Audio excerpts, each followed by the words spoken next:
An karɓo daga Abu Huraira radiyallahu ta'ala anhu, Manzon Allah sallallahu alaihi wasallam ya ce, salloli biyar na farilla ta sallar Juma'a zuwa Juma'a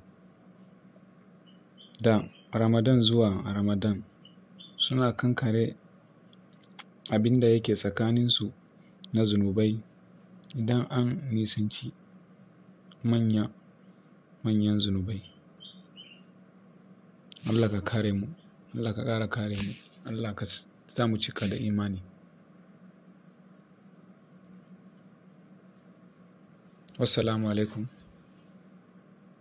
wa rahmatullahi ta'ala wa barakatuh. Sai an jima 'yan uwa.